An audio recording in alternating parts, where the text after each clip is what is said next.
वाहिगुरू जी की फतेह।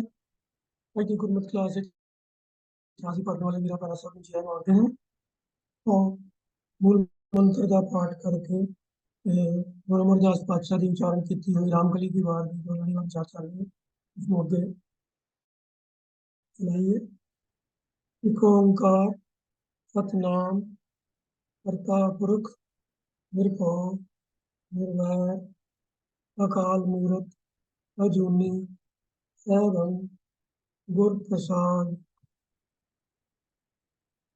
पौड़ी नंबर 19 ਅਤੇ ਸ਼ਲੋਕਾਂ ਦੇ ਵਿਚਾਰ ਅਸੀਂ ਪਿਛਲੇ ਹਫ਼ਤੇ ਤੱਕ ਆਪ ਜੀ ਨਾਲ ਸਾਂਝੀ ਕਰ ਚੁੱਕੇ ਹਾਂ। ਆਓ ਅੱਜ ਪੌੜੀ ਨੰਬਰ 20 ਦੇ ਨਾਲ ਜੋ ਸ਼ਲੋਕ ਹੈ ਉਸ ਦੀ ਵਿਚਾਰ ਤੋਂ ਆਰੰਭ ਕਰਦੇ ਹਾਂ। ਪਹਿਲਾ ਸ਼ਲੋਕ ਗੁਰੂ ਅਮਰਦਾਸ ਪਾਤਸ਼ਾਹ ਦਾ ਹੀ ਉਚਾਰਨ ਕੀਤਾ ਹੋਇਆ ਹੈ। ਸ਼ਲੋਕ ਮਹਿਲਾ ਤੀਜਾ। ਆਸਾ ਅੰਦਰ ਸਭ ਕੋ ਕੋਏ ਨਿਰਾਸ਼ਾ ਹੋਏ, ਨਾਨਕ ਜੋ ਮਰ ਜੀਵਿਆ ਸਹਿਲਾ ਆਇਆ ਸੋਏ। निराशा लफ्ज का मतलब है जो आशा तो रहत है। आम तौर पर निराश लफ्ज असी अपनी बोलचाल वरत लेंगे हाँ, जिवें कोई बंदा उदास हो जाता है, बड़ा डिप्रैस हो जाता है, डिसअपॉइंटमेंट होंगी है, असं कहते हैं निराशा हुई है उसमें। पर इत्थे जिस कंटैक्स्ट ये लफ्ज वरत्या गया है ये आशा तो उल्ट अर्थ का है, पर वो आशावां की अनहोंद तो जो भाव है। सैला लफ्ज का मतलब है सौखा सुखला सहज विच आराम नाल। तो संखेप जिहा ये श्लोक है, पर इसके अंदर जो गल जो सुनेहा गुरु साहब ने दिता है उसनों जीवन विच अप्लाई करना वो इन्ना सौखा है नहीं है। हालांकि श्लोक के अंदर जो दूसरी पंक्ति च लफ्ज सैला सौखे के अर्थां विच आया है वो समझाता है कि किवें ये अवस्था सहजे ही प्राप्त हो सकती है। तो ये समझ तो शायद आ जाएगी पर अप्लाई करना जो है वो काम उतना सौखा नहीं है। तो पहली पंक्ति गुरु साहब फरमा रहे हैं कि आशा अंदर सबको सारे सारे जीव सारी मनुखता आशावां दे अंदर ही है। आशावां दे अंदर तो भाव की है कि सब दे अंदर कुछ ना कुछ आशावां हन, इच्छावां हन, उन्हां चीज़ां नूं हासिल करन दियां जो इन्हां दी उन्हां पास अनुभूत है, जो उन्हां कोल है नहीं। और ये गल असीं सारे ही महसूस करते हैं, जानते भी हैं, हर एक ने अपने जिंदगी च ये चीज़ एक्सपीरियंस की है कि हर इंसान के अंदर कुछ ना कुछ जो वर्तमान में मौजूद है उस तो वधेरे हासिल करने की इच्छा मन दे विच हुंदी ही है। ये ठीक है कि सब दियां इच्छावां का लैवल वखरा वखरा हो सकता है। किसी दियां इच्छावां छोटियां जिहियां सधारण जरूरतां पूरियां करन दियां ही हो सकदियां हन। किसी दी इच्छावां बहुत विशाल बहुत वड्डे लैवल दियां हो सकदियां हन। कोई शायद सारी दुनिया का राज ही हासिल करना चाहता होवे, जिवें इतिहास विच जिक्र आंदा है सिकंदर महान के बारे कि ਉਹਦੇ मन की इच्छा यही सी कि मैं सारी दुनिया को फतेह करना है। और उस इच्छा वास्ते उन्हें बथेरा जोर भी लगाया, बथेरा उद्यम भी किया, काफ़ी हद तक उसने अपनी इच्छा को पूरा कर भी लिया। पर फिर भी अखीर के उत्ते उन्होंने कहना ही पिया जो मैं मरा तो मेरा जो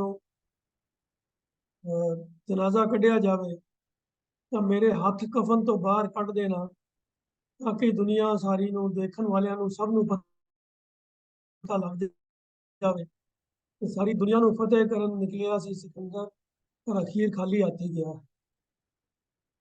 तो इन्हां गल्लां नूं इंसान समझते हैं, पर इसके बावजूद भी इंसान की जिंदगी आशावां हमेशा रहिंदियां ही हैं। तो इसलिए ये स्टेटमेंट जड़ी है, ये एक सच्चाई है, अटल सच्चाई है कि आशा अंदर सब को।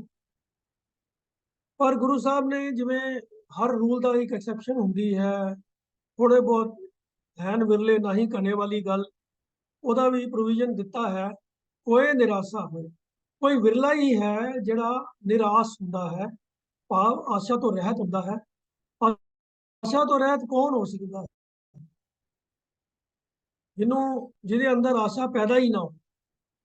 क्योंकि ਜਿਹੜਾ कोई ये बंदा सोचे कि मैं ਲੱਖ ਰੁਪਇਆ ਹਾਸਲ ਕਰਨ ਦੀ ਆਸ਼ਾ ਕੀਤੀ ਹੈ, ਮੈਨੂੰ ਲੱਖ ਮਿਲ ਜਾਏਗਾ ਤੇ ਮੇਰੀ ਆਸ਼ਾ ਪੂਰੀ ਹੋ ਜਾਏਗੀ, ਇਹ ਉਹਦਾ ਭੁਲੇਖਾ ਹੈ। ਕਿਉਂਕਿ ਜਦੋਂ ਲੱਖ ਰੁਪਏ ਦੀ ਪ੍ਰਾਪਤੀ ਹੋ ਜਾਏਗੀ, ਇੱਕ ਆਸ਼ਾ ਤਾਂ ਪੂਰੀ ਹੋਏਗੀ। ਪਰ ਇਨਸਾਨੀ ਫਿਤਰਤ ਐਸੀ ਹੈ ਕਿ ਇੱਕ ਆਸ਼ਾ ਪੂਰੀ ਹੁੰਦੀ ਹੈ ਤੇ ਹੋਰ ਕਈ ਸਾਰੀਆਂ ਆਸ਼ਾਵਾਂ ਨੂੰ ਜਨਮ ਦੇ ਦਿੰਦੀ ਹੈ। ਉਹ ਫਿਰ ਉਹ ਗੱਲ ਉੱਥੇ ਰੁਕਦੀ ਨਹੀਂ ਹੈ।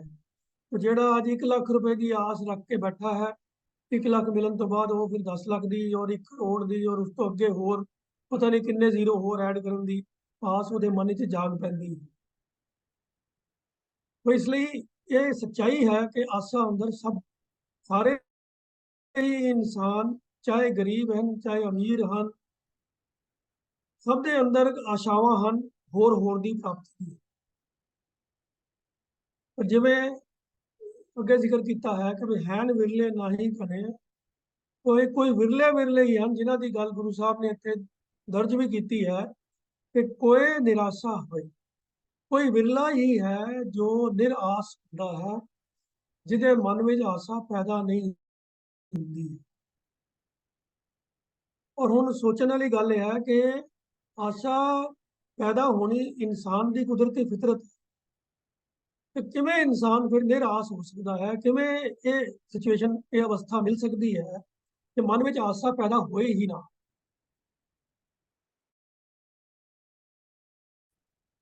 तो आशावां तो नित नवीं बनदियां हन, कोई विरला ही हुंदा है ਜਿਹੜਾ कुछ आशा पूरी हो जाए तो अगों होर ਉਹਦੇ मन च नवीं आस पैदा ना होवे।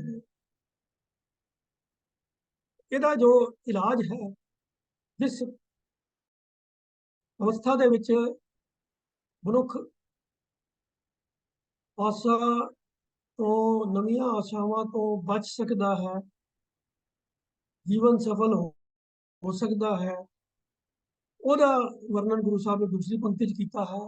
नानक जो मर जीविया सहला आया सोए।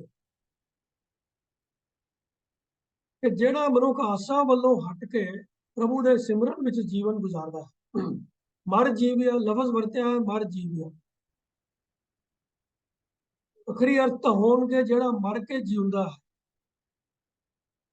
ਹੁਣ ਇਹ ਵੀ ਆਪਣੇ ਆਪ ਵਿੱਚ ਇਮੇਜਿਨ ਕਰਨੀ ਬੜੀ ਮੁਸ਼ਕਲ ਦੀ ਗੱਲ ਹੈ ਵੀ ਮਰ ਕੇ ਕੋਈ ਕਿਵੇਂ ਜੀ ਸਕਦਾ, ਕਿਉਂਕਿ ਅਸੀਂ ਤਾਂ ਇਹੀ ਸਮਝਦੇ ਹਾਂ ਨਾ ਕਿ ਮਰਨਾ ਤੇ ਜੀਣਾ ਇਹ ਦੋਨੋਂ ਇੱਕ ਦੂਜੇ ਦੇ ਆਪੋਜ਼ਿਟ ਆ। ਜਿਹੜਾ ਜਿਉਂਦਾ ਹੈ ਉਹ ਜਿਉਂਦਾ ਹੈ, ਪਰ ਜਿਹੜਾ ਮਰ ਗਿਆ ਹੈ ਉਹਦਾ ਜੀਵਨ ਖਤਮ ਹੋ ਗਿਆ ਤਾਂ ਹੀ ਉਹ ਮਰਿਆ। ਤੇ ਮਰਨ ਤੋਂ ਬਾਅਦ ਫਿਰ ਜੀਵਨ ਆਮ ਹਾਲਾਤਾਂ 'ਚ ਸਾਡੀ ਸਮਝ ਵਿੱਚ ਨਹੀਂ ਆਉਂਦਾ, ਕਿਉਂਕਿ ਜਿਸ ਤਰੀਕੇ ਦਾ ਜੀਵਨ ਅਸੀਂ ਜੀ ਰਹੇ ਹੁੰਦੇ ਹਾਂ ਉਹ ਉਹਦੀ ਸਮਾਪਤੀ ਹੁੰਦੀ ਹੈ ਤਾਂ ਹੀ ਉਸ ਨੂੰ ਮੌਤ ਜਾਂ ਮਰਨਾ ਕਿਹਾ ਜਾਂਦਾ ਹੈ। ਮਰਨ ਤੋਂ ਬਾਅਦ ਕੀ ਹੁੰਦਾ ਹੈ ਉਹਦੀ ਜਾਣਕਾਰੀ ਸਾਨੂੰ ਨਹੀਂ ਮਿਲਦੀ। ਪਰ ਗੁਰੂ ਸਾਹਿਬ ਗੱਲ ਕਰ ਰਹੇ ਹਨ ਮਰ ਜੀਵਿਆਂ ਦੀ, ਤੇ ਮਰ ਕੇ ਜਿਹੜਾ ਜਿਉਂਦਾ ਹੈ, तो ਇਹਦੇ ਭਾਵ ਅਰਥ ਸਮਝਣ ਦੀ ਜ਼ਰੂਰਤ ਹੈ।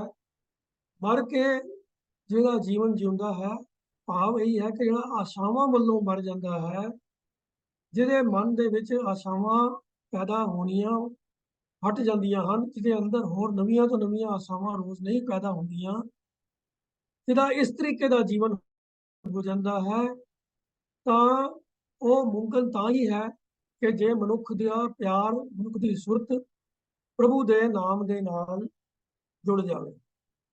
ਆਸ਼ਾਵਾਂ ਪੈਦਾ ਹੋਣ ਦਾ ਮੂਲ ਕਾਰਨ ਕੀ? ਆਸ਼ਾਵਾਂ ਪੈਦਾ ਹੁੰਦੀਆਂ ਕਿਉਂ ਹਨ? ਉਹਦਾ ਮੂਲ ਕਾਰਨ ਹੈ ਕਿ ਇਨਸਾਨ ਦਾ ਪਿਆਰ, ਇਨਸਾਨ ਦੀ ਅਟੈਚਮੈਂਟ ਪ੍ਰਭੂ ਤੋਂ ਛੁੱਟ ਦੂਜੇ ਭਾਵ ਨਾਲ, ਦੂਜੇ ਭਾਵ ਨਾਲ। ਦੂਜਾ ਭਾਵ ਕੀ ਹੈ? ਪ੍ਰਭੂ ਦੇ ਨਾਮ ਤੋਂ ਛੁੱਟ ਜੋ ਕੁਝ ਵੀ ਦੁਨੀਆ ਵਿੱਚ ਹੈ ਉਹ ਦੂਜਾ ਭਾਵ, ਉਹ ਮਾਇਆ ਦਾ ਪਿਆਰ ਹੈ, ਸੋ ਗੁਰਬਾਣੀ ਦੇ ਅੰਦਰ ਮਾਇਆ ਨੂੰ ਦੂਜੇ ਲਫ਼ਜ਼ ਦੇ ਨਾਲ ਬਿਆਨ ਕੀਤਾ ਗਿਆ ਹੈ। ਪ੍ਰਭੂ ਤੋਂ ਛੁੱਟ ਜੋ ਕੁਝ ਵੀ ਹੈ ਉਹ ਦੂਜਾ ਹੈ, ਉਹ ਮਾਇਆ ਹੈ। ਤੇ ਇਨਸਾਨ ਦੀ ਕੁਦਰਤੀ ਅਟੈਚਮੈਂਟ ਜਿਹੜੀ ਹੈ ਉਹ ਦੂਜੇ ਦੇ ਨਾਲ, ਜਦ ਤੱਕ ਦੂਜੇ ਦੇ ਨਾਲ ਅਟੈਚਮੈਂਟ ਹੈ ਤਾਂ ਉਹਦੇ ਵਿੱਚੋਂ ਜੋ ਕੁਝ ਵੀ ਇਨਸਾਨ ਨੂੰ ਪ੍ਰਾਪਤ ਹੁੰਦਾ ਹੈ ਉਹ ਕੰਜ਼ਿਊਮ ਹੁੰਦਾ ਹੈ, ਵਰਤਿਆ ਜਾਂਦਾ ਹੈ ਤੇ ਘਟਦਾ ਜਾਂਦਾ ਹੈ, ਤੇ ਵਿੱਚੋਂ ਕਈ ਕੁਝ ਮੁੱਕਦਾ ਵੀ ਜਾਂਦਾ ਹੈ। ਕਿਉਂਕਿ ਦੁਨਿਆਵੀ ਪਦਾਰਥ ਜਿਤਨੇ ਮਰਜ਼ੀ ਹੋ ਜਾਣ, ਜੋ ਕੁਝ ਵੀ ਮਿਲ ਜਾਏ, ਉਹ ਹਰ ਵਰਤੋਂ ਦੇ ਨਾਲ ਉਹਦੇ ਅੰਦਰ ਕਮੀ ਆਉਂਦੀ ਹੈ, ਘਟਦਾ ਹੋਇਆ ਨਜ਼ਰ ਆਉਂਦਾ ਹੈ। ਇਨਸਾਨ ਨੂੰ ਮਹਿਸੂਸ ਹੁੰਦਾ ਹੈ ਕਿ ਜੋ ਕੁਝ ਮੈਂ ਵਰਤ ਰਿਹਾ ਹਾਂ ਉਹ ਘਟ ਰਿਹਾ ਹੈ। ਸਵਾਸ ਲੈ ਰਹੇ ਹਾਂ, ਸਵਾਸ ਵੀ ਘਟਦੇ ਜਾ ਰਹੇ ਹਨ।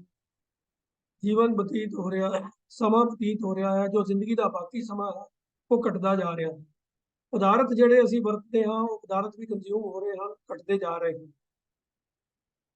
ਉਹ ਇਸ ਘਾਟ ਦੇ ਅਹਿਸਾਸ ਦੇ ਵਿੱਚੋਂ ਪੂਰਤੀ ਕਰਨ ਦਾ, ਹੋਰ ਵਧੇਰੇ ਹਾਸਲ ਕਰਨ ਦਾ ਅਹਿਸਾਸ ਪੈਦਾ ਹੁੰਦਾ ਰਹਿੰਦਾ ਹੈ ਤੇ ਇਨਸਾਨ ਦੇ ਅੰਦਰ ਨਵੀਆਂ ਤੋਂ ਨਵੀਆਂ ਆਸ਼ਾਵਾਂ ਜਾਗਦੀਆਂ ਰਹਿੰਦੀਆਂ। ਇੱਕੋ ਇੱਕ ਵਸਤੂ ਹੈ ਜਿਹੜੀ ਵਰਤਨ ਦੇ ਨਾਲ ਘਟਦੀ ਨਹੀਂ ਹੈ, ਉਹ ਹੈ ਪ੍ਰਭੂ ਦਾ ਨਾਮ। ਜੋ ਜੋ ਨਾਮ ਜਪਦੇ ਹਾਂ ਉਹ ਨਾਮ ਦੇ ਅੰਦਰ ਕੋਈ ਕਮੀ ਨਹੀਂ ਆਉਂਦੀ। ਸਗੋਂ ਨਾਮ ਦੇ ਬਾਰੇ ਵਿੱਚ ਵੀ ਅਤੇ ਗਿਆਨ, ਪ੍ਰਭੂ ਦੇ ਗਿਆਨ ਦੇ ਬਾਰੇ ਵਿੱਚ ਵੀ ਇਹ ਗੱਲ ਆਖੀ ਜਾਂਦੀ ਹੈ ਕਿ ਗਿਆਨ ਜਿੰਨਾ ਵੰਡਿਆ ਜਾਵੇ ਉਨਾ ਵੱਧਦਾ ਹੈ, ਤੇ ਪ੍ਰਭੂ ਦਾ ਨਾਮ ਵੀ ਜਿੰਨਾ ਜਪਿਆ ਜਾਵੇ ਉਨਾ ਹੀ ਰਸ ਵੱਧਦਾ ਹੈ, ਕਦੀ ਉਹਦੇ 'ਚ ਕਮੀ ਨਹੀਂ ਆਉਂਦੀ। ਆਨੰਦ ਦੀ ਅਵਸਥਾ ਦਾ ਵੀ ਇਹੀ ਲੱਛਣ ਦੱਸਿਆ ਜਾਂਦਾ ਹੈ ਕਿ ਹਰ ਦੁਨਿਆਵੀ ਰਸ ਦਾ ਆਪੋਜ਼ਿਟ ਕੁਛ ਹੈ। खुशी है तो गमी है, सुख है तो दुख है, अमीरी है तो गरीबी है।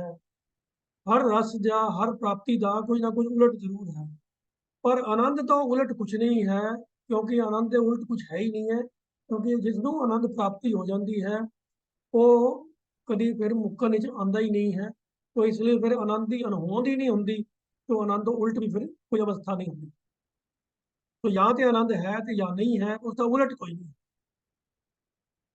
ਸੋ ਇਸ ਕਰਕੇ ਜੋ ਪ੍ਰਭੂ ਦੇ ਸਿਮਰਨ ਦੇ ਵਿੱਚ ਜੁੜ ਜਾਂਦਾ ਹੈ ਉਹਦੇ ਅੰਦਰ ਕਦੀ ਕਮੀ ਨਹੀਂ ਆਉਂਦੀ ਹੈ, ਤੇ ਉਹਦੇ ਵਿੱਚ ਫਿਰ ਹੋਰ ਦੀ ਕਾਮਨਾ ਖਤਮ ਹੋ ਜਾਂਦੀਆਂ ਹਨ ਤੇ ਮਨੁੱਖ ਦੇ ਅੰਦਰ ਆਸ਼ਾਵਾਂ ਪੈਦਾ ਹੋਣੀਆਂ ਹਟ ਜਾਂਦੀਆਂ ਹਨ।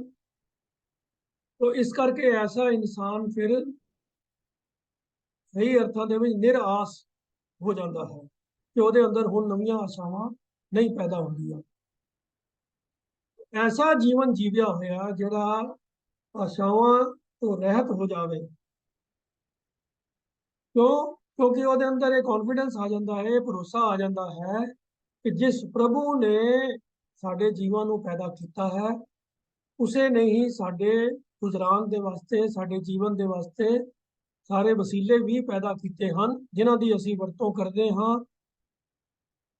ते जितना जीवन, जितने स्वास प्रभु ने दिते हैं उतने हर इंसान ने ਲੈਣੇ ਹੀ ਹਨ, ਨਾ ਉਹ ਘਟਦੇ ਹਨ ਤੇ ਨਾ ਉਹ ਵੱਧਦੇ ਹਨ। तो जिस इंसान के मन के विच यह दृढ़ विश्वास आ जाता है, जिन्होंने प्रभु के उत्ते ऐसा पूर्ण भरोसा आ जाता है, तो फिर वो सुरत प्रभु के नाम के नाल जुड़ती है तो वो अंदर होर आशावां पैदा होने तो हट जांदियां हन। ऐसा जिन्ना भी फिर वो जीवन गुजरता है ऐसी अवस्था के अंदर वो निराश जीवन गुजरता है। ऐसे जीवन को ही गुरु साहब सहज का सहला सफल जीवन आखते हैं। नानक जो मर जीविया सहला आया सोए, ਉਹਦਾ आया सहज भरपूर है, सफल है। सहला के जो आखिरी अर्थ भी दर्पण के दिते गए वो सफला ही दिते गए। वैसे ये लफज सौखे के अर्थों के भी वरत्या जाता है, पर इतने सफल के अर्थों के ही इसनों इस्तेमाल किया गया कि नानक जो मर जीविया सहला आया सोए। तो जो इंसान ਆਸ਼ਾਵਾਂ ਤੋਂ ਉੱਚਾ ਉੱਠ ਕੇ ਜੀਵਨ ਜਿਉਂਦਾ ਹੈ, ਜਿਹਦੇ ਵਿੱਚ ਕੋਈ ਦੂਜੇ ਵਸਤੂ ਦੀ, ਮਾਇਆ ਦੀ ਕੋਈ ਆਸ ਨਹੀਂ ਹੈ, ਕੋਈ ਇੱਛਾ ਨਹੀਂ ਪੈਦਾ ਹੁੰਦੀ ਹੈ, ਤੇ ਜੀਵਨ ਕੇਵਲ ਤੇ ਕੇਵਲ ਪ੍ਰਭੂ ਦੀ ਯਾਦ ਵਿੱਚ ਗੁਜ਼ਰਦਾ ਹੈ, ਉਹਦਾ ਜੀਵਨ ਸਫਲ ਹੈ। ਇਸੇ ਹੀ ਸਬਜੈਕਟ ਨੂੰ ਦੂਜੇ ਅਗਲੇ ਸ਼ਲੋਕ ਦੇ ਵਿੱਚ ਵੀ ਗੁਰੂ ਸਾਹਿਬ ਨੇ ਫਿਰ ਬਿਆਨ ਕੀਤਾ ਹੈ। ਉਹ ਵੀ ਗੁਰੂ ਅਮਰਦਾਸ ਪਾਤਸ਼ਾਹ ਦਾ ਹੀ ਉਚਾਰਨ ਕੀਤਾ ਹੈ ਸ਼ਲੋਕ ਹੈ, ਮਹਲਾ ਤੀਜਾ। ਨਾ ਕਿਛ ਆਸਾ ਹੱਥ ਹੈ, ਕਿਉ ਨਿਰਾਸ਼ਾ ਹੋਏ, ਕਿਆ ਕਰੇ ਇਹ ਬਪੜੀ ਜਾਂ ਭੁਲਾਏ ਸੋਏ। ਕਿਉ ਦਾ ਮਤਲਬ ਹੈ ਕਿਵੇਂ, ਕਿਸ ਤਰੀਕੇ ਨਾਲ। ਬਪੜੀ ਦਾ ਅਰਥ ਹੈ ਵਿਚਾਰੀ। ਭੁਲਾਏ ਲਫ਼ਜ਼ ਦੇ ਸਪੈਲਿੰਗ ਦੇਖੋਗੇ ਤਾਂ ਭੱਬੇ ਨੂੰ ਔਂਕੜ ਵੀ ਹੈ ਤੇ ਹੋੜਾ ਵੀ ਹੈ, ਦੁਮਾਤਰਕ ਸ਼ਬਦ ਵਰਤਿਆ ਗਿਆ ਹੈ। ਤੇ ਜੋ ਗੁਰਬਾਣੀ ਦੇ ਅੰਦਰ ਦੁਮਾਤਰਕ ਸ਼ਬਦਾਂ ਦਾ ਨਿਯਮ ਹੈ ਕਿ ਜੋ ਮੂਲ ਲਫ਼ਜ਼ ਹੁੰਦਾ ਹੈ ਉਹ ਅਰਥ ਉਹਦੇ ਹਿਸਾਬ ਨਾਲ ਕੀਤੇ ਜਾਂਦੇ ਹਨ ਤੇ ਦੂਜੀ ਮਾਤਰਾ ਦਾ ਉਚਾਰਨ ਕੀਤਾ ਜਾਂਦਾ ਹੈ। ਇੱਥੇ ਜੋ ਮੂਲ ਲਫ਼ਜ਼ ਹੈ ਉਹ ਔਂਕੜ ਦੇ ਨਾਲ ਹੈ ਭੁਲਾਏ, ਪਰ ਹੋੜਾ ਲਗਾ ਕੇ ਇੱਕ ਮਾਤਰਾ ਵਧਾ ਕੇ ਇਹਦਾ ਉਚਾਰਨ ਹੋਏਗਾ ਭੁਲਾਏ। तो अर्थ कर लगे भुलाए, उच्चारण कर लगे भुलाए, इसको पढ़ना है। तो इस श्लोक गुरु साहब फरमा रहे हैं, ना किछ आसा हथ है, क्यों निराशा। कहते हैं कि भाई आशावां दे भी हथ विच कुछ नहीं है, कि जिहड़ी आशा जीव दे अंदर पैदा हो रही है, ये भी नहीं है कि भाई वो बड़ी प्रबल है, उसके हथ कुछ है, क्योंकि वो भी है तो माया का ही रूप है ना। आशा जिहड़ी पैदा हो रही है माया दे पदार्थां दे भोगन वास्ते, उसकी इच्छा जो पैदा होती है, तो वो अट्रैक्शन तो माया की ही है। पर गुरु साहब फरमा रहे हैं कि उस माया के हथ भी कुछ नहीं है। इन्हों बयान इस तरह किया है कि ना कि आशा हथ, उस आशा के हथ में भी कुछ नहीं है। तो फिर ये समझना कि किवें निराश कोई होया हो सकता है, क्योंकि इस तरीके के भी दुनिया के फलसफे कई लोगों ने दिते हैं कि पदार्थों का मोह छड्ड दिओ, अपनी जीवन दी जरूरतां घटा दिओ, गृहस्थ का त्याग कर दिओ, घर बार त्याग कर दिओ, जंगलों में चले जाओ, कंध मूल खा के गुजारा करो, इन्नियां अपनियां लोड़ां नूं मिनिमाइज कर दिओ कि तुहाडे मन विच कोई भावना, कोई इच्छा पैदा ही ना होवे। तो ये कारण सी कि बड़े लोगों ने पुराने जमानिਆਂ ਦੇ अंदर गृहस्थ का त्याग किया, समाज ਦੇ ਵਿੱਚ ਰਹਿਣ ਤੋਂ ਛੱਡ ਦਿੱਤਾ ਤੇ ਜੰਗਲਾਂ ਦੇ ਵਿੱਚ ਜਾ ਕੇ अपने वालों तप आदि करके कई होर क्रियावां करके ये कोशिश की कि भाई मन के कोई आस ना ही पैदा हो, फुरना पैदा ही ना हो। पर ये जबरदस्ती वाले सौदे जड़े सी अल्टीमेटली ये सारे फेल होए। तो जो इंसान की कुदरती फितरत है कि मन के फुरने तो पैदा होंगे ही हैं। एक चीज़ बारे नहीं होएगा तो दूजी चीज़ बारे हो जाएगा, दूजी बारे नहीं होएगा तीजी बारे हो जाएगा। जितने भी मन के अंदर जो प्रभु ने जो काड़त करी है, उन्होंने ये कुदरती सुभाव ही है कि उन्होंने अंदर फुरने पैदा होंगे ही, जब तक उस सिरजनहार दे नाल सुरत जुड़ नहीं जाती, एक मिक नहीं हो जाती। तो इसलिए गुरु साहब इतने कहते हैं कि तरीका भी अपने आप सुचज्जा ढंग नहीं है, ठीक नहीं है, कारगर नहीं है कि पदार्थों के वरतों नूं ही कंप्रेस करके या रिड्यूस करके ते उम्मीद की जाए कि भी इन्हों जीरो कर दिता जाएगा तो फिर फुरने पैदा नहीं होंगे, आशावां पैदा नहीं होंगियां। ये ढंग दे नाल सफलता नहीं मिल सकती, ना कि आशा हथ है। इन्हां फुरनियां जिहड़े पैदा हो रहे ने, इन्हां नूं दबाया नहीं जा सकता।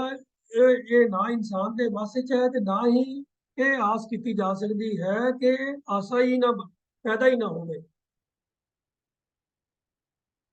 तो किवें निराश होया जा सकता है। तो कोई इंसान ये सोचे कि मैं अपने उद्यम के नाल, जबरदस्ती के नाल, अपने विचारां की ताकत के नाल अपने अंदरों आशावां पैदा होण नूं रोक सकदा हाँ, तां ये उसका ਭੁਲੇਖਾ ਹੈ। ਕਿਉਂਕਿ परमात्मा ने जो जीव की घाड़त घड़ी है ਉਹਦੇ ਵਿੱਚ ਇਹ ਨੈਚੁਰਲ ਫਿਨੋਮੀਨਾ ਹੈ ਕਿ ਇਨਸਾਨ ਦੇ ਮਨ ਦੇ ਅੰਦਰ ਫੁਰਨੇ ਪੈਦਾ ਹੀ ਹੋਣਗੇ। ਇਸੇ ਗੱਲ ਨੂੰ ਦੂਜੀ ਪੰਕਤੀ 'ਚ ਗੁਰੂ ਸਾਹਿਬ ਨੇ ਇਸ ਤਰ੍ਹਾਂ ਬਿਆਨ ਕੀਤਾ ਹੈ ਕਿ ਕਿਆ ਕਰੇ ਇਹ ਬਪੜੀ ਜਾਂ ਭੁਲਾਏ ਸੋਏ। ਸੋਏ ਅਕਾਲ ਪੁਰਖ ਵਾਸਤੇ ਆਇਆ ਹੈ ਕਿ ਇਹ ਵਿਚਾਰੀ ਆਸਾ ਕਰ ਕੀ ਸਕਦੀ ਹੈ ਕਿ ਜੇ ਭੁਲਾਉਣ ਵਾਲਾ ਉਹ परमात्मा ਆਪ। ਉਹਨੇ ਦਾ ਭਾਵ ਕੀ ਹੈ ਕਿ परमात्मा ਕਿਵੇਂ ਭੁਲਾਉਂਦਾ ਹੈ। परमात्मा ਦੇ ਭੁਲਾਉਣ ਦਾ ਵਜ੍ਹਾ ਇਹ ਹੈ ਕਿ परमात्मा ने जो रचना की है साढ़े जीवां की ਉਹਦੇ ਅੰਦਰ ਇਹ ਇਨਹੈਰੈਂਟ ਹੈ ਸਾਡੀ ਜਿਹੜੀ ਮੂਲ ਸਮਝੋ ਇਹ ਕਰੈਕਟਰਿਸਟਿਕ ਹੈ ਨੈਚੁਰਲ ਸਾਡਾ ਜੋ ਜੋ ਬੰਤਰ ਹੈ ਉਹਦੇ ਵਿੱਚ ਹੀ ਇਹ ਗੱਲ ਬਣੀ ਹੋਈ ਹੈ ਕਿ ਇਨਸਾਨ ਨੇ ਸੈਲਫ ਪ੍ਰੀਜ਼ਰਵੇਸ਼ਨ ਵਾਸਤੇ ਕੁਛ ਨਾ ਕੁਛ ਦੀ ਉਹਨੂੰ ਆਸ ਮਨ ਦੇ ਵਿੱਚ ਪੈਦਾ ਹੁੰਦੀ ਹੀ ਰਹੇਗੀ ਚਾਹੇ ਉਹ ਬੇਅਰ ਮਿਨੀਮਮ ਹੀ ਹੋਵੇ ਸਿਰਫ ਸਰੀਰ ਨੂੰ ਚਲਦਾ ਰੱਖਣ ਵਾਸਤੇ ਹੀ ਹੋਵੇ ਹੋਰ ਕੁਝ ਨਹੀਂ ਤਾਂ ਘੱਟੋ ਘੱਟ ਸਵਾਸ ਲੈਣ ਦਾ ਤਾਂ ਮਨ ਦੇ ਵਿੱਚ ਫੁਰਨਾ ਆਏਗਾ ਹੀ ਆਏਗਾ ਹਾਲਾਂਕਿ ਉਹ ਸਵਾਸ ਲੈਣ ਦਾ ਪ੍ਰੋਸੈਸ ਆਟੋਮੈਟਿਕ ਹੈ। ਪਰ ਜੇ ਸਪੋਜ਼ ਕੋਈ ਇਹੋ ਜਿਹੀ ਸਿਚੁਏਸ਼ਨ ਬਣ ਜਾਵੇ ਜਿੱਥੇ ਬੰਦੇ ਨੂੰ ਸਾਹ ਨਾ ਮਿਲੇ ਤਾਂ ਵੀ ਉਹ ਲੱਗਦੀ ਵਾਹ ਆਪਣਾ ਪੂਰਾ ਜ਼ੋਰ ਲਗਾਏਗਾ ਕਿ ਮੇਰਾ ਸਾਹ ਚੱਲਦਾ ਰਹੇ ਜਿੰਨਾ ਕੁਝ ਉਹਦੇ ਵੱਸ 'ਚ ਹੈ ਉਹ ਸਾਹ ਲੈਣ ਦੀ ਕੋਸ਼ਿਸ਼ ਕਰੇਗਾ ਆਪਣੇ ਸਰੀਰ को हिलाएगा कुछ भी करेगा जोर लगाएगा। ਜੇ ਮੰਨ ਲਓ ਜਿਵੇਂ ਕਿਸੇ ਬੰਦੇ ਨੂੰ ਕੋਈ ਜ਼ਬਰਦਸਤੀ ਸਿਰ ਤੋਂ ਲੈ ਕੇ ਪਾਣੀ ਦੇ ਅੰਦਰ ਡੁਬਾ ਕੇ ਉਹਦੇ ਸਿਰ ਦੇ ਉੱਤੇ ਜ਼ੋਰ ਨਾਲ ਉਹਨੂੰ ਥੱਲੇ ਪਾਣੀ ਦੇ ਵਿੱਚ ਦਬਾਉਂਦਾ ਰਹੇ ਤਾਂ ਜਿਹੜਾ ਬੰਦਾ ਹੁਣ ਪਾਣੀ 'ਚ ਡੁੱਬ ਰਿਹਾ ਹੈ ਉਹਨੂੰ ਸਾਹ ਆਉਣਾ ਬੰਦ ਹੋ ਰਿਹਾ ਹੈ ਤਾਂ ਉਹ ਪੂਰਾ ਜ਼ੋਰ ਲਗਾਏਗਾ ਉੱਤੇ ਉਸ ਪ੍ਰੈਸ਼ਰ ਨੂੰ ਕਾਊਂਟਰ ਕਰਨ ਵਾਸਤੇ ਔਰ ਪਾਣੀ ਤੋਂ ਬਾਹਰ ਆਪਣਾ ਸਿਰ ਕੱਢਣ ਵਾਸਤੇ ਤਾਂ ਕਿ ਉਹਨੂੰ ਸਾਹ ਮਿਲ ਸਕੇ। तो ये ਨੈਚੁਰਲ ਫਿਨੋਮੀਨਾ ਹੈ ਜੋ परमात्मा ने ਸਾਡੇ ਜੀਵਾਂ ਦੀ ਘਾੜਤ ਘੜੀ ਹੈ ਉਹਦੇ ਅੰਦਰ ਇਹ ਬੁਨਿਆਦੀ ਚੀਜ਼ ਹੈ ਜਿਹੜੀ ਬਦਲੀ ਨਹੀਂ ਜਾ ਸਕਦੀ। तो ਇਸ ਕਰਕੇ ਕੋਈ ਇਹ ਵਿਚਾਰ ਬਣਾ ਲਵੇ ਕਿ ਵੀ ਮੈਂ ਆਪਣੇ ਵਿਚਾਰ ਦੀ ਤਾਕਤ ਦੇ ਨਾਲ ਆਪਣੀ ਮਾਨਸਿਕ ਸ਼ਕਤੀ ਨੂੰ ਵਰਤ ਕੇ ਕਿ ਮੈਂ ਆਪਣੇ ਅੰਦਰ ਫੁਰਨੇ ਪੈਦਾ ਹੋਣੇ ਬੰਦ ਕਰ ਲਵਾਂਗਾ ਮੈਂ ਸੁੰਨ ਅਵਸਥਾ ਨੂੰ ਹਾਸਲ ਕਰ ਲਵਾਂਗਾ ਇਹ ਇੱਕ ਭੁਲੇਖਾ ਹੈ। ਗੁਰੂ ਸਾਹਿਬ ਇਸ ਗੱਲ ਨੂੰ ਜੋ ਹੈ ਐਕਸੈਪਟ ਨਹੀਂ ਕਰਦੇ। ਉਹਦਾ ਇਹ ਬਿਆਨ ਇਹਨਾਂ ਪੰਕਤੀਆਂ ਵਿੱਚ ਇਸ ਤਰ੍ਹਾਂ ਹੀ ਹੈ ਕਿ ਨਾ ਕਿਛ ਆਸਾ ਹੱਥ ਹੈ ਕਿਉਂ ਨਿਰਾਸ਼ਾ ਹੈ ਕਿਉਂ ਮਤਲਬ ਕਿਵੇਂ ਨਿਰਾਸ਼ ਹੋਇਆ ਜਾ ਸਕਦਾ ਹੈ ਜਦ ਕਿ ਉਹਦੇ ਵੱਸ ਦੀ ਗੱਲ ਨਹੀਂ। ਜੋ ਫੁਰਨਾ ਹੋਣਾ ਪੈਦਾ ਉਹ ਹੋਣਾ ਹੀ ਜੋ ਆਸਾ ਵਿੱਚ ਆਣੀ ਹੈ ਉਹ ਆਣੀ ਹੀ ਹੈ। क्या करे ये बकरी ये बेचारी कर की सकती है ये इंडिपेंडेंट नहीं ये अपनी नेचर नहीं बदल सकती। जो परमात्मा ने जो रचना की है ਉਹਦੇ ਅੰਦਰ ਜੋ ਗੁਣ ਪਾਏ ਹਨ ਉਹ ਉਹਦੇ ਮੁਤਾਬਕ ਹੀ ਉਹਦਾ ਉਸਨੇ ਚੱਲਣਾ ਹੈ। तो इस करके जे परमात्मा ने ही जीव ਨੂੰ ਇਸ ਭੁਲੇਖੇ ਵਿੱਚ ਪਾਇਆ ਹੈ ਤਾਂ जीव ਇਸ ਦੇ ਉਲਟ ਚੱਲ ਨਹੀਂ ਸਕਦਾ। ये भुलेखा की है भुलेखा यही है कि इंसान सोचता है कि मैं अपनी समर्था वर्त के नेचर ਨੂੰ बदल सकता हाँ वो नेचर बदली नहीं जा सकती। तो बहुत सारे धार्मिक कहे जाते लोगों ने अपने पूरे जिंदगियां गाल दित्तियां ਇਹੋ ਜਿਹੇ एफर्ट ਦੇ ਵਿੱਚ जो गैर कुदरती ढंग ਦੇ ਨਾਲ जीवन जीवन की कोशिश की एंड रिजल्ट ਦਾ कुछ नहीं होया। जो जीवन का असल मकसद है कि जीव आत्मा परम आत्मा ਦੇ ਵਿੱਚ अभेद हो जावे वो चीज़ हासिल नहीं हुई। तो इस करके ਜਿਹੜੇ आर्टिफिशियल तरीके हैं जबरदस्ती वाले ਜਿਹੜੇ तरीके हैं इन्हां दे नाल प्रभु दे नाल मिलाप हो नहीं सकता। वो गुरबाणी ने जो जीवन जाच दी है वो है आत्म समर्पण दी अपना आप त्याग के प्रभु दे अगे दर ते टह पैना ते बख्शिश का जो मार्ग है वही है जिहड़ा प्रभु मिलाप विच सहाई हुंदा। इस गल नूं होर खोलिया है पौड़ी दे अंदर एक जीवन संसार सच्चे नाम बिन प्रभु दाता दातार नेचल एह धन सास सास आराधे निर्मल सोए जन, अंतर जामी अगम रसना एक पन, रब रिहा सरबत नानक बल जन। तो ਉੱਪਰ ਜਿਹੜੇ ਦੋਨੋਂ ਸ਼ਲੋਕਾਂ ਦੇ ਵਿੱਚ ਜੋ ਵਰਣਨ ਆਇਆ ਹੈ ਆਸਾਵਾਂ ਤੋਂ ਨਿਰਾਸ਼ ਹੋਣ ਦਾ, ਤੇ ਫਿਰ ਨਾਲ ਹੀ ਇਹ ਗੱਲ ਆ ਰਹੀ ਹੈ ਕਿ ਇਹ ਆਪਣੇ ਸਿਆਣਪ ਵਰਤ ਕੇ, ਆਪਣੇ ਉਦਮ ਵਰਤ ਕੇ ਇਹ ਹਾਸਲ ਨਹੀਂ ਹੋ ਸਕਦਾ। ਪਰ ਇਹਨੇ ਇਸ ਅਵਸਥਾ ਦੀ ਪ੍ਰਾਪਤੀ ਤੋਂ ਇਨਕਾਰ ਨਹੀਂ ਕੀਤਾ ਗਿਆ, ਕਿਉਂਕਿ ਪਹਿਲੇ ਸ਼ਲੋਕ ਵਿੱਚ ਗੱਲ ਆਖ ਦਿੱਤੀ ਗਈ ਹੈ, ਨਾਨਕ ਜੋ ਮਰ ਜੀਵਿਆ ਸਹਿਲਾ ਆਇਆ ਸੋਏ। ਤਾਂ ਮੁਮਕਿਨ ਤਾਂ ਹੈ, ਨਾਮੁਮਕਿਨ ਨਹੀਂ ਹੈ, ਪਰ ਆਪਣੇ ਉਦਮ ਨਾਲ ਮੁਮਕਿਨ ਨਹੀਂ ਹੈ। ਤਾਂ ਫਿਰ ਕਿਸ ਤਰੀਕੇ ਨਾਲ ਮੁਮਕਿਨ ਹੈ, ਉਹ ਗੱਲ ਹੁਣ ਪੌੜੀ ਵਿੱਚ ਖੁੱਲੇਗੀ। ਉਹ ਜਿਹੜੇ ਆਪਣੇ ਮਨ ਦੇ ਮਗਰ ਲੱਗ ਕੇ, ਆਪਣੀ ਸਿਆਣਪਾਂ ਨੂੰ ਵਰਤ ਕੇ ਜੋ ਸੋਚਦੇ ਹਨ ਕਿ ਅਸੀਂ ਆਸ਼ਾਵਾਂ ਤੋਂ ਮੁਕਤੀ ਪਾ ਸਕਦੇ ਹਾਂ, ਐਸੇ ਜੀਵਨ ਨੂੰ ਜਿਹਦੇ ਵਿੱਚ ਪ੍ਰਭੂ ਦਾ ਸਿਮਰਨ ਨਹੀਂ ਹੈ, ਪ੍ਰਭੂ ਦੀ ਯਾਦ ਨਹੀਂ ਹੈ, ਗੁਰੂ ਸਾਹਿਬ ਕਹਿੰਦੇ ਹਨ ਕਿ ਤ੍ਰਿਗ ਜੀਵਨ ਸੰਸਾਰ ਸੱਚੇ ਨਾਮ ਬਿਨ, ਕਿ ਇਸ ਸੰਸਾਰ ਦੇ ਵਿੱਚ ਉਸ ਸਦਾ ਕਾਇਮ ਰਹਿਣ ਵਾਲੇ ਪ੍ਰਭੂ ਦੇ ਨਾਮ ਤੋਂ ਬਿਨਾ ਜਿਹੜਾ ਜਗਤ ਦਾ ਜੀਵਨ ਹੈ ਉਹ ਤ੍ਰਿਕਾਰਯੋਗ ਹੈ, ਫਿਟਕਾਰਯੋਗ, ਬੇਕਾਰ ਹੈ, ਵਿਅਰਥ ਹੈ। ਫਿਟਕਾਰ ਜਾਂ ਤ੍ਰਿਗ ਉਸ ਨੂੰ ਕਿਹਾ ਜਾਂਦਾ ਹੈ ਜਿਹੜਾ ਬਿਲਕੁਲ ਯੂਜ਼ਲੈਸ ਹੋਵੇ, ਜਿਹਦਾ ਕੋਈ ਪਰਪਸ ਨਾ ਹੋਵੇ।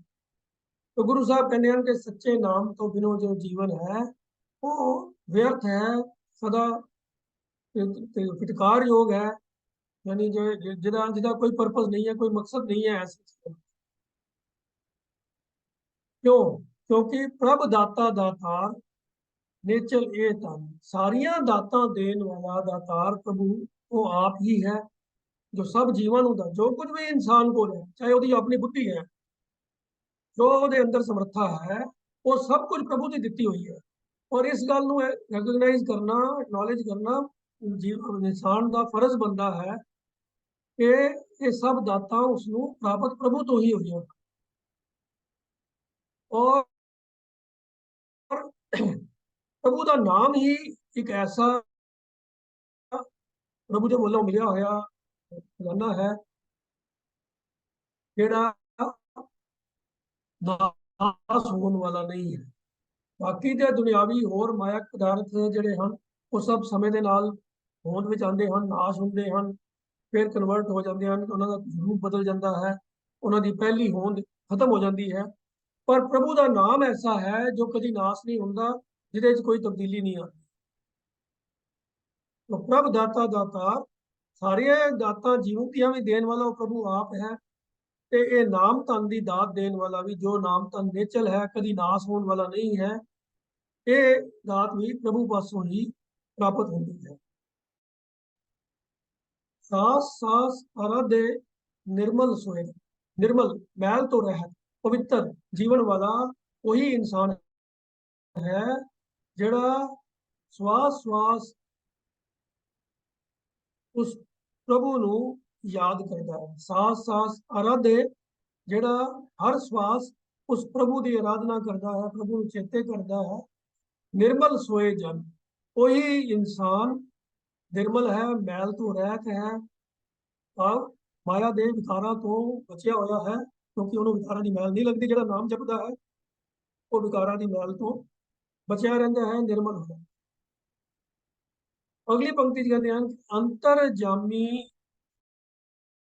अगम रसना एक पा, कि हे भाई उस जीव दे नाल ਉਹਦਾ ਨਾਮ ਲੈ, ਉਸ ਪ੍ਰਭु ਨੂੰ याद कर अपनी जीव दे नाल, ਜਿਹੜਾ ਸਭ ਦੇ ਦਿਲਾਂ ਦੀ ਜਾਣਨ ਵਾਲਾ ਹੈ, ਤੇ ਜਿਹੜਾ ਸਭ ਜੀਵਾਂ ਦੀ ਪਹੁੰਚ ਤੋਂ ਪਰੇ ਵੀ, ਉਸੇ ਨੂੰ ਹੀ ਚੇਤੇ ਕਰ। ਜਿਹੜੀ ਚੀਜ਼ ਇਨਸਾਨ ਦੀ ਪਹੁੰਚ ਵਿੱਚ ਹੈ ਉਹ ਕੀਰਤਨ ਹੈ, ਉਹ ਪ੍ਰਭੂ ਦੀ ਰਚਨਾ ਹੈ, ਉਹ ਮਾਇਆ ਦਾ ਹੀ ਪਸਾਰਾ ਹੈ। ਪ੍ਰਭੂ ਆਪ ਅਪਹੁੰਚ ਹੈ, ਉਹ ਅੰਤਰਜਾਮੀ ਹੈ, ਉਹ ਰੂਪ ਰੇਖ ਤੋਂ ਨਿਆਰਾ ਹੈ, ਰੰਗ ਨਹੀਂ ਹੈ, ਕੁਝ ਨਹੀਂ, ਆਕਾਰ ਨਹੀਂ ਹੈ, ਸਰਵ ਵਿਆਪਕ ਵੀ ਹੈ, ਪਰ ਉਹਦੇ ਬਾਵਜੂਦ ਵੀ ਉਹ ਅਗੰਮ ਹੈ, ਉਹਦੇ ਤੱਕ ਕਿਸੇ ਦੀ ਪਹੁੰਚ ਨਹੀਂ ਹੈ। ਕਿਉਂਕਿ ਇਨਸਾਨ ਦੀ ਪਹੁੰਚ ਉਹਨਾਂ ਚੀਜ਼ਾਂ ਤੱਕ ਹੁੰਦੀ ਹੈ ਜਿਹੜੇ ਇੰਦਰੀਆਂ ਦੀ ਪਕੜ ਵਿੱਚ ਆ ਜਾਂਦੇ। ਪ੍ਰਭੂ ਇੰਦਰੀਆਂ ਦੀ ਪਹੁੰਚ ਤੋਂ ਉੱਚਾ ਪਰੇ ਹੈ। इन्हां इंद्रियां दी ये समर्था नहीं है कि वो प्रभु का दीदार कर सकन, प्रभु ਨੂੰ बिल नेड़े हो सकन, टच कर सकन ਜਾਂ ਜਾਣ ਸਕਣ। तो प्रभु तक पहुंच जड़ी है इन्हां इंद्रियां दे राही नहीं हो सकती। इस करके प्रभु ਨੂੰ अगम किया गया है, जिस तकन इंसान दी पहुंच नहीं है। पर वो क्योंकि सर्व व्यापक है, सब जीवां दे अंदर है, तो सब दे अंदर दी जानन वाला है, इसलिए वो अंतर्जामी है। तो जो अंतर्जामी है, अगम है, ये जीव तू उस अपनी रसना दे नाल उस ਨੂੰ ही हमेशा याद कर। अंतली पंक्ति में कहते हैं कि रब रहा सरबत नानक बल जाए। वो नानक उस प्रभु तो बलिहार जाता है, कुर्बान जाता है, सदके जाता है, जो रब रहा सरबत सब जगह व्यापक है, सब विच मौजूद है। तो जेड़ा प्रभु सब दे अंदर मौजूद है, सब दे अंदर दी जानने वाला है, पर फिर भी सब दी पहुंच तो परे है। तो ਉਹਦੇ ਹੁਕਮ ਦੇ ਉਲਟ ਕੋਈ ਜੀਵ ਕੁਝ ਵੀ ਕਰਨ ਦੇ ਸਮਰੱਥ ਨਹੀਂ ਹੈ। ਇਸ ਲਈ ਨਾ ਖਿਚ ਆਸਾ ਹੱਥ ਹੈ ਕਿ ਉਹ ਨਿਰਾਸ਼ਾ ਹੋਏ, क्या करे ਇਹ ਬਪੁਰੀ ਜਾਂ ਭੁਲਾਏ ਸੋਏ। ਜੋ ਪ੍ਰਭੂ ਨੇ ਸਾਡੇ ਜੀਵਨ ਦੀ ਨੇਚਰ ਬਣਾ ਦਿੱਤੀ ਹੈ, ਕੁਦਰਤ ਦੀ ਕਾਰਜ ਕਰ ਦਿੱਤੀ ਹੈ, ਜੋ ਨਿਯਮ ਬਣਾ ਦਿੱਤੇ ਹਨ, ਜੋ ਮਰਿਆਦਾ ਬਣਾ ਦਿੱਤੀ ਹੈ, ਉਸ ਨੂੰ ਅਸੀਂ ਪਲਟ ਨਹੀਂ ਸਕਦੇ, ਉਸ ਨੂੰ ਅਸੀਂ ਬਦਲ ਨਹੀਂ ਸਕਦੇ। ਇਸ ਲਈ ਉਹਦੀ ਰਜ਼ਾ ਦੇ ਵਿੱਚ ਰਾਜ਼ੀ ਰਹਿਣਾ ਹੀ ਉਹਦੇ ਨਾਲ ਮਿਲਾਪ ਦਾ ਇੱਕੋ ਇੱਕ ਸਾਧਨ ਹੈ। ਉਹਦੀ ਯਾਦ ਨੂੰ ਹਿਰਦੇ 'ਚ ਵਸਾ ਕੇ ਉਹਦੇ ਗੁਨਾਹ ਦੇ ਨਾਲ ਸਾਂਝ ਪਾ ਲੈਣੀ ਹੀ ਇੱਕੋ ਇੱਕ ਢੰਗ ਹੈ, ਜਿਹਦੇ ਨਾਲ ਅਸੀਂ ਉਸ ਦੇ ਵਿੱਚ ਅਭੇਦ ਹੋ ਸਕਦੇ ਹਾਂ। ਆਪਣੀਆਂ ਇੰਦਰੀਆਂ, ਆਪਣੀ ਅਕਲ, ਆਪਣੀ ਸਿਆਣਪ ਵਰਤ ਕੇ ਅਸੀਂ ਪ੍ਰਭੂ ਤੱਕ ਪਹੁੰਚ ਨਹੀਂ ਹਾਸਲ ਕਰ ਸਕਦੇ, ਕਿਉਂਕਿ ਉਹ ਇਹਨਾਂ ਇੰਦਰੀਆਂ ਦੀ ਪਹੁੰਚ ਤੋਂ ਪਰੇ। तो इन्हां दोनों श्लोकों के विच भी गल यही आखी गई है कि क्योंकि जीव अपने अपनी समर्था वरत के, अपनियां ताकतां वरत के जीवन जीना चाहता है, इसलिए ਉਹਦੇ जीवन ਦੇ ਵਿੱਚ ਆਸਾਵਾਂ हमेशा कायम ਰਹਿੰਦੀਆਂ ਹਨ। ਹੋਰ ਤੋਂ ਹੋਰ ਨਵੀਆਂ ਆਸਾਵਾਂ ਦੇ ਵਿੱਚ ਇਹ ਜੀਵ ਹਮੇਸ਼ਾ ਫਸਿਆ ਰਹਿੰਦਾ ਹੈ। ਜਿਹੜਾ ਇਹਨਾਂ ਆਸਾਵਾਂ ਤੋਂ ਉੱਚਾ ਉੱਠ ਜਾਂਦਾ ਹੈ, मानो वो इन्हां वालों मर के जीवन जीउंदा है, प्रभु च भेद हो जाता है, वह आया सफल होता। अपने उद्यम नाल कोई भी इन्हां आसावां तो उच्चा नहीं उठ सकता। केवल प्रभु का नाम ही है जो इन्हां आसावां तो उच्चा चुक सकता है। नहीं तो क्योंकि इस तो नाम तो छुट जो कुछ भी है वो सब माया का ही पसारा है, कि माया के पसारे दी ही आसावां होंदियां, इसलिए उस तो छुटकारा नहीं हो सकता। तो माया तो परे होना ही निराश होना है, और ਉਹਦਾ ਢੰਗ केवल तो केवल नाम के नाल जुड़ना है, नाम के नाल सुख जोड़नी है। इसीलिए गुरु साहब ने फरमाया है, अंतर जामी अदम रसना एक पल। इस रसना नाल ਉਹਦੀ ਸਿਫਤ ਸਲਾਹ कर, ਉਹਨੂੰ ਚੇਤੇ कर, ਉਦੋਂ ਰਸਨਾ ਨਾਲ ਜਪਦਿਆਂ ਜਪਦਿਆਂ ਮਨ ਦੇ ਵਿੱਚ, ਹਿਰਦੇ ਦੇ ਵਿੱਚ ਉਹਦੀ ਯਾਦ ਵਸ ਜਾਵੇ ਤੇ ਉਹਦੇ ਨਾਲ ਹੀ ਅਭੇਦਤਾ ਹੋ ਜਾਵੇ। क्योंकि वो है तो हर जीव के अंदर ही। रब रहा सरबत नानक बल जाए। नानक दास उसको बलिहार जाता है, जो सब जीवों के अंदर है, सब थाई मौजूद है। सिर्फ उसको महसूस करने की, ਉਹਦਾ एहसास करने की जरूरत है, और वो हो सकता है ਉਹਦੇ नाम पर। कई वचन प्रवान करने की हुई प्रणाली वाहिगुरू जी का खालसा।